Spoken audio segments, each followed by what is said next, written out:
பிரியமானவர்களே, இயேசு கிறிஸ்துவின் நாமத்தில் உங்களுக்கு என் அன்பின் வாழ்த்துக்கள். இந்த நாளில் கூட ஒரு சிறு ஜெபத்தோடு நம்ம ஆரம்பிக்கலாமா? தகப்பனே, இந்த நாளில் கூட இந்த பிள்ளைகளுக்காக நாங்கள் ஜெபிக்கிறோமாப்பா. என் தேவனாகிய கர்த்தர் அவர்களோடு கூட நீங்கள் இடைப்பட வேணுமாய் ஜெபிக்கிறோம். இந்த நாளுக்குரிய வசனம் அவர்களுக்கு பிரயோஜனம் உள்ளதாய் மாற்றி கொடுங்க. அவர்கள் விரும்புவதற்கும் மேலான காரியங்களை அவர்கள் வாழ்க்கையில் செய்து மகிழ பண்ணுங்க. இயேசுவின் நாமத்தில் ஜெபிக்கிறோம் நல்ல பிதாவே, ஆமென். பிரியமானவர்களே, இந்த நாளில் கூட ஒரு சிறு பாடலை பாடலாம்.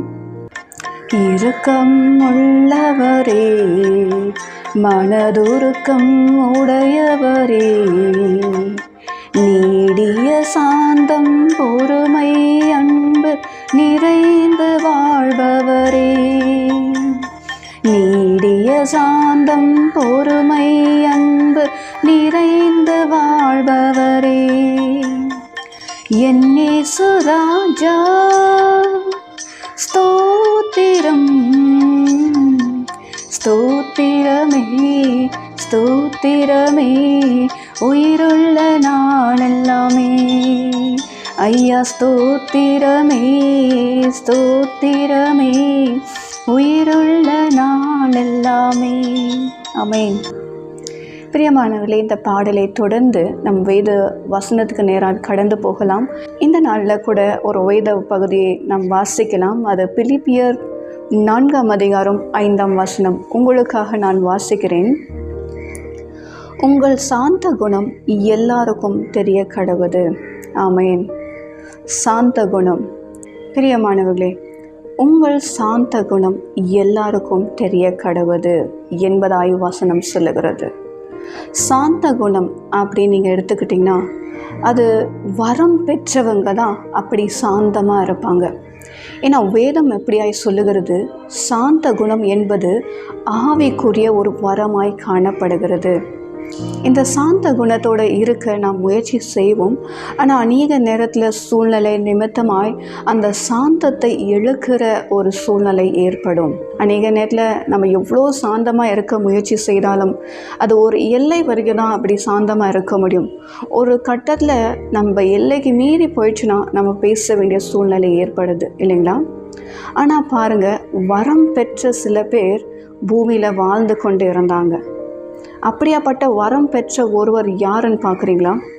அவர் தாங்க நம்முடைய ஆண்டவராகிய இயேசு கிறிஸ்து. பிரியமானவர்களே, இந்த சாந்த குணம் இருந்தால் எத்தனையோ நன்மைகள் நம்முடைய வாழ்க்கையில் நடக்கும். இந்த சாந்த குணத்துக்கு ஒரு மேன்மை உண்டு. இந்த சாந்த குணத்துக்கு ஒரு வல்லமை உண்டு. எப்படியாப்பட்ட காரியம் பார்க்கலாமா? ஒரு 3 காரியத்தை மாற்ற இன்றைக்கு சொல்லுகிறேன்.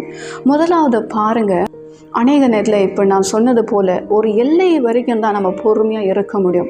அந்த எல்லை மீறி போயிடுச்சுன்னா நம்மளால் அந்த பொறுமையை காத்து கொள்ள முடியாது, அந்த சாந்தத்தை காத்து கொள்ள முடியாது.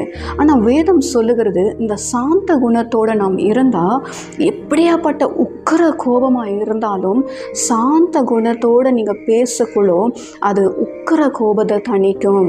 நீதிமொழிகள் 15:1 அப்படியாய் சொல்லுகிறது, உக்கிரமான கோபம் பிரதுவான உத்திரத்தில் அது தணிக்கப்படுமாம்.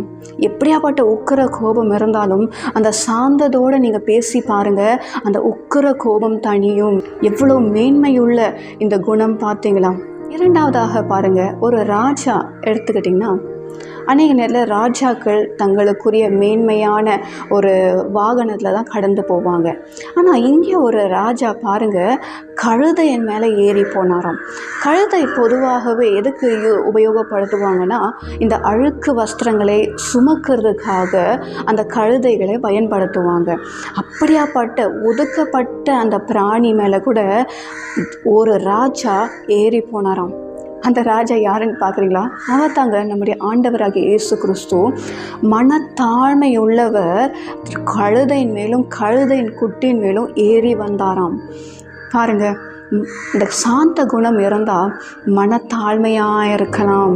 மனத்தாழ்மையாக இருந்தால் யாரையும் நீங்கள் புறக்கணிக்க மாட்டீங்க, எப்படியாப்பட்டவர்களையும் நீங்கள் நேசிக்க முடியும். அல்லேலூயா. மூன்றாவதாக பாருங்கள், அநேக நேரத்தில் ஒரு சில பேர் ஏதோ ஒரு அடிமைத்தனத்தில் போய் சிக்கிக்கொள்வாங்க. அவங்கள மீட்டு எடுக்கிறது கூடாத ஒரு காரியமாக இருக்கலாம். அதாவது ஒரு எவ்வளோ பேர் கவுன்சில் கொடுத்தாலும் அந்த நேரத்தில் அவர்களால் ஏற்றுக்கொள்ள முடியாத சூழ்நிலை காணப்படும் இல்லைங்களா? அவங்க ஏன் அப்படி பிஹேவ் பண்ணுறாங்கன்னு பார்த்தீங்கன்னா, பிசாசின் இச்சைகளினால் அவங்க பிடிப்பட்டு இருக்கிறாங்க. பிசாசானவன் அவங்கள பிடிச்சு வச்சுன்னு இருக்கிறான். ஆனால் அப்படியாப்பட்ட அடிமைத்தனத்துலேருந்து அவங்கள கொண்டு வருவது மிக கடினமான காரியம்தான். ஆனால் பாருங்கள், நீங்கள் சாந்தத்தோடு அவங்களுக்கு உபதேசம் பண்ணினீங்கன்னா அப்படியாப்பட்ட பிசாசின் அடிமைத்தனத்துலேருந்து, பிசாசு அவங்களுக்கு மறைவாக வைத்திருக்கிற கண்ணிலேருந்து நாம் அப்படியாப்பட்ட ஜனங்களை வெளியே கொண்டு வர முடியும். அதுக்கு தேவையானது சாந்தத்தோடு அவங்களுக்கு உபதேசம் பண்ணக்குள்ளோ அவங்க அந்த பிடியிலேருந்து வெளியே வர முடியும். ஹல்லேலூயா. பாருங்கள், 2 தீமோத்தி 2ஆம் அதிகாரம் 26ஆம் வசனம் அப்படிதாங்க சொல்லுகிறது. நீங்கள் சாந்தத்தோடு உபதேசம் பண்ணி பாருங்கள், எப்படியாப்பட்ட அடிமைத்தனத்தின் நுகமாக இருந்தாலும் அவங்க அதிலேருந்து விட்டு வெளியே வர முடியும், குடும்பத்தோடு சேர்ந்து கொள்ள முடியும். ஹல்லேலூயா. பிரியமானவர்களே, இந்த சாந்த குணம் இருக்கிறவங்க இந்த 3 காரியமாற்றல அநேக உணவுகள் உண்டு. இந்த நாளில் 3 காரியத்தை மாற்றி நம்ம பார்க்க போகிறோம். 1, அவர்கள் உக்கிரமான கோபம் இருந்தாலும் அது தணிக்கப்படும். அந்த சாந்த குணம் இருந்தால் நீங்கள் தாழ்மையாக இருக்க முடியும், யாரையும் நீங்கள் புறக்கணிக்க மாட்டீங்க. 3ஆவதாக பாருங்கள், எப்படியாப்பட்ட ஜனங்கள் எந்த அடிமைத்தனத்தில் இருந்தாலும் சாந்தத்தோடு உபதேசம் பண்ணக்குள்ள அந்த ஜனங்களை மீட்டு கொள்ள முடியும். ஹல்லேலூயா. பாருங்கள், இங்கே ஒரு கூட மத்தேயு 20ஆம் அதிகாரம் 29லேருந்து 33 வரைக்கும் நீங்கள் ஒரு காரியத்தை நீங்கள் பார்த்தீங்கன்னா, இங்கே ஒரு சம்பவத்தை பார்க்கலாம். பாருங்கள், இங்கே ஒரு 2 குருடர்கள் எரிகோ என்கிற அந்த வீதியில் கண்கள் இல்லாமல் அவங்களால பார்க்க முடியாது. ஆகையினால அவங்க அந்த எரிகோ என்கிற வீதியில் பிச்சை எடுத்துக்கொண்டு இருக்கிறாங்க. அப்போது அந்த வழியாக ஏசப்பா நடந்து போய் கொண்டு இருக்கிறாங்க. ஏசப்பா தனியாக போவாங்க, கூட்டமாக இருப்பாங்க. ஏசப்பாவை எப்படின்னா, எல்லாருமே ஏசப்பா கிட்ட ஒரு வார்த்தை சொல்லி எனக்கு ஹீலிங் நடக்காதா, ஒரு வார்த்தை சொல்லி எனக்கு அற்புதம் நடக்காதான்னு சொல்லி திரளான ஜனங்கள் அவர் சுற்றி போய்கொண்டே இருக்கிறாங்க. இந்த பாருங்கள், கண்ணு தெரியாதவங்க அவங்களால பார்க்க முடியாது, சத்தத்தை மாற்றம் தான் கேட்க முடியும். எல்லா ஜனங்க கூட்டமாக நடக்கிற சத்தத்தை கேட்டு அவங்களுக்குள்ள ஒரு தாகம் ஏற்படுது. என்ன இது சடனாக இங்கே இவ்வளோ பெரிய கூட்டம் நடக்குது, ஜனத்திரளாக நான் சத்தத்தை கேட்குறேனே, இவங்க யார், என்ன ஆச்சு அப்படின்னு சொல்லி இவங்களுக்குள்ள ஒரு தாகம், ஒரு தேடல், என்ன நடக்குது அப்படின்னு சொல்லி தெரிந்து கொள்ள ஆவலாக அவங்க காத்து கொண்டு இருக்கிறாங்க. அங்கே போகிறவங்ககிட்ட கேட்குறாங்க, என்ன விசேஷம், என்ன ஒரே ஜனத்திரளாக இருக்குது அப்படின்னு சொல்லி அங்கே இருக்கிறவங்க போகிறவங்களை கொடுத்து கேட்கக்குள்ளோ அங்கே சொன்னாங்களாம், நசரேயனாகிய இயேசு கிறிஸ்து இந்த வழியாக வந்து கொண்டு இருக்கிறாங்க, அதுக்கு தான் இவ்வளோ ஒரு காரியம், இவ்வளோ ஒரு பரபரப்பு, அதுதான் இவ்வளோ ஜனத்திரள் அப்படின்னு சொல்லி சொன்ன மாத்திரத்திலே அவங்களுக்குள்ள கேட்ட மாத்திரத்திலே ஒரு சந்தோஷம் ஏற்படுது. ஏன்னா இந்த பார்வையற்ற இந்த மனிதர்களை நீங்கள் பார்த்தீங்கன்னா, எல்லாருக்குமே தங்களுடைய சிறையிருப்பிலேருந்து வெளியே வரணும்னு கண்டிப்பாக ஆசை இருக்கும். நாம் கூட ஒவ்வொரு நாளும் ஒரு தேவையோடு தான் காணப்படுகிறோம். அந்த தேவை சந்திக்கப்படாதா, இந்த தேவையிலேருந்து எனக்கு ஒரு விடுதலை கிடைக்காதான்னு சொல்லி ஒவ்வொரு நாளும் காத்து கொண்டு தான் இருப்போம். அப்படி தான் அங்கே இருந்த 2 பார்வையற்ற அந்த மனிதர்கள் பாருங்கள், எனக்கு இந்த பார்வையற்ற நிலைமை மாறாதா, என்னைக்காவது ஒரு விடுவு காலம் பிறக்காதான்னு சொல்லி காத்து கொண்டு இருந்தாங்க. அவங்க ஏசப்பா என்கிறவர் குறித்து ஏற்கனவே கேள்விப்பட்டு இருந்தாங்க. ஏன்னா ஏசப்பா ஒவ்வொரு இடத்துக்கும் போய் எல்லாருக்கும் அற்புதத்தை செய்ததை அவங்க ஏற்கனவே கேள்விப்பட்டு இருந்தாங்க. அவங்க ஒரு வேளை எதிர்பார்த்துருக்கலாம், ஐயோ அந்த ஏசப்பாவை நான் பார்க்க முடியாதா, அவரை நான் பார்த்துட்டேன்னா என் கண் பார்வை கிடைச்சிடுமேன்னு சொல்லி ஒரு வேளை தாகமாக இருந்திருக்கலாம். பாருங்கள், அந்த தாகத்து நிமித்தமாக ஏசப்பா கூட அவர்கள் இருக்கிற அந்த பட்டணத்துக்கு வராரு.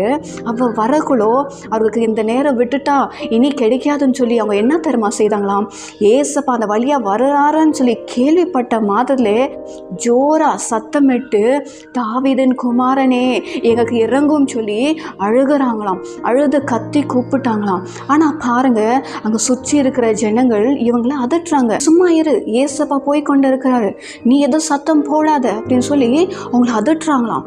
ஆனால் பாருங்க, இந்த 2 பேர் பார்வையற்றவர்கள் ஏசப்பா இன்னும் அதிகமாய் வேகமாக அவங்க எவ்வளோ ஒடுக்க நினைக்கிறாங்களோ அவ்வளவா இவங்கள சத்தம் இட்டு, தாவீதின் குமாரனே எங்களுக்கு இறங்கும் இறங்கும், ஏசப்பா காதில் விழுற அளவுக்கு சத்தம் சத்தமிட்டு கூப்பிட்டாங்களாம். அப்போது ஏசப்பா காதில் விழுந்துச்சு.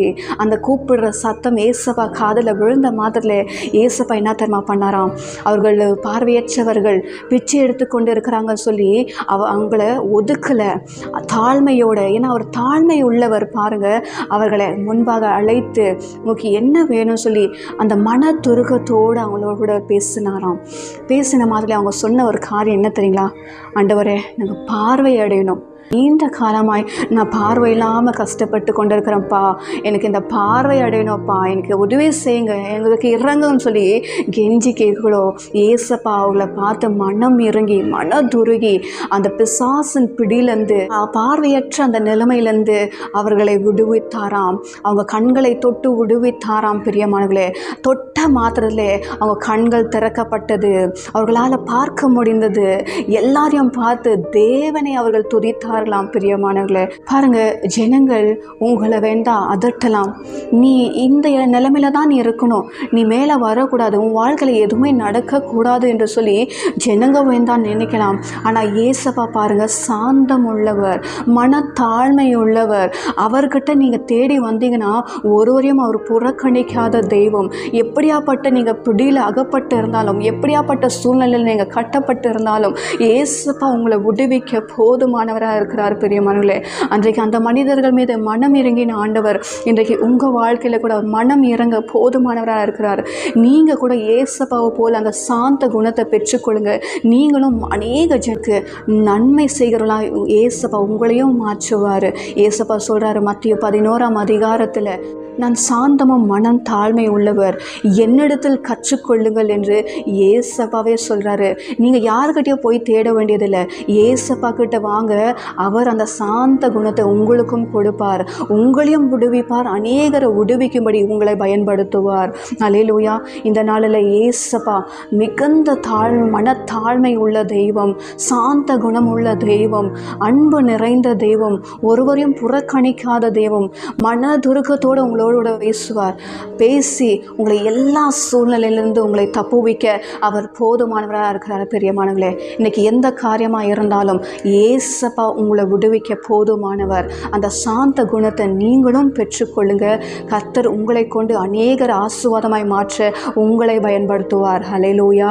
நாம் ஜெபிக்கலாமா? தகப்பனே, இந்த நாளில் கூட நீர் பேசின வார்த்தைக்காக உமக்கு நன்றி செலுத்துகிறோமாப்பா.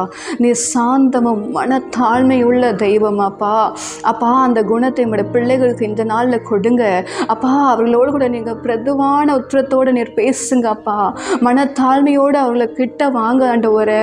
அப்பா தகப்பனே, அவங்க எந்த சூழ்நிலையில் அகப்பட்டிருந்தாலும் இன்றைக்கு அவர்கள் விடுதலை அடைய வேண்டும் அப்பா. இயேசுவின் நாமத்தினால, இயேசுவின் நாமத்தினால, எப்படியாப்பட்ட பிசாசன் போராட்டமாக இருந்தாலும் இயேசுவின் நாமத்தினால அப்பா நீர் விடுதலை ஆக்குவீராக தகப்பனே.